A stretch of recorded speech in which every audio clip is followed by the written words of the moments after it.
on lâche pas la paire, parce qu'on est trop tenace, il n'y a rien à faire, on lâche rien.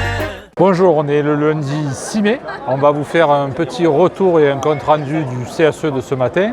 Et aussi, on va vous expliquer pourquoi cet après-midi, on est devant le tribunal pour soutenir les camarades de Pamar. Les camarades étaient déjà avec nous en tête de cortège lors du traditionnel défilé du 1er mai, car en fait, toute la CGT est à leur côté.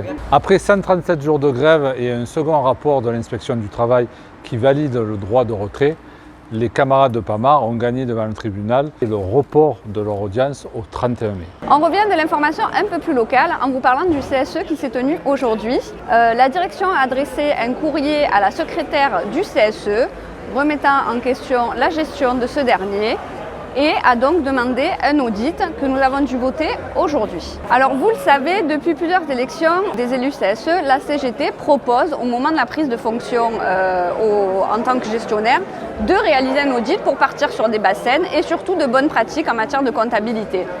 Force ouvrière, lors de sa prise de fonction, ne l'a pas fait. Aujourd'hui, ils ont bien dû voter favorablement à cette proposition. En cohérence avec nos propositions de campagne, nous avons donc voté favorablement à cet audit. Nous regrettons cependant que la direction ne prenne pas en charge une partie du coût financier de ce dernier qui va peser sur les prestations fournies aux salariés par le CSE, notamment en termes d'activités sociales et culturelles.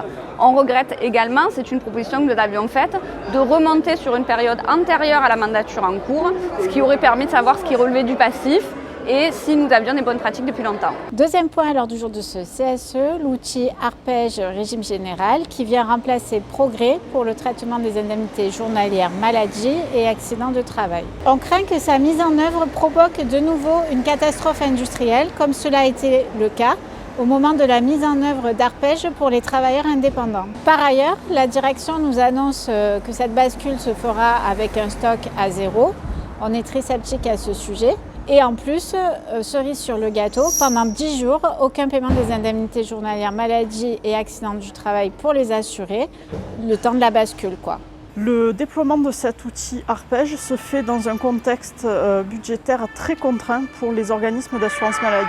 On peut craindre que cet applicatif soit en quelque sorte le bras armé du gouvernement pour faire passer le paiement des IJ au forfait et aussi augmenter le nombre de jours de carence. En effet, nulle part il est évoqué dans le document qui a été présenté au CSE et aux élus le fait qu'avec Arpège, la tolérance entre un arrêt initial et sa prolongation sera considérablement réduite. Effectivement, aujourd'hui, pour les assurés en arrêt de travail, la tolérance peut aller jusqu'à 3 jours, week-end et jours fériés inclus. Or, au prétexte qu'avec Arpège, ce nouveau logiciel ne gérera plus de la même façon, le délai sera réduit à 2 jours. Donc, si vous avez un arrêt de travail jusqu'au vendredi et que lundi est férié, si vous avez le malheur d'aller voir votre médecin le mardi, c'est-à-dire 3 jours après, cette prolongation sera considérée comme un nouvel arrêt. Résultat des courses avec Arpège, vous perdrez les 3 premiers jours de carence, puis les 3 jours entre les 2 arrêts, plus 3 nouveaux jours de carence, soit un total de 9 jours. Car l'obsolescence supposée de Progrès n'est qu'un prétexte. En effet, Arpège, c'est un logiciel développé par une multinationale qui emploie plus de 50 000 personnes comme une start-up et qui n'a que faire des notions de service public. D'ailleurs, si ce sujet vous intéresse, nous vous conseillons l'article du Monde diplomatique daté du mois de mai 2024 appelé « Les déshumanisateurs », ainsi que le film de Ken Loach, Moi Daniel Blake, qui parle aussi très bien de ces sujets.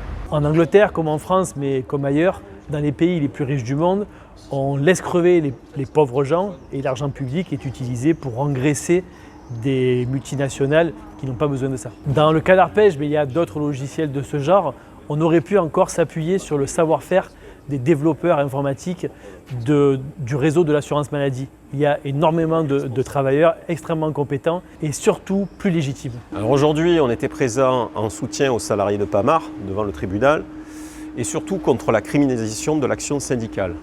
Ceux qui luttent ne sont pas des criminels. On ne se laissera jamais intimider.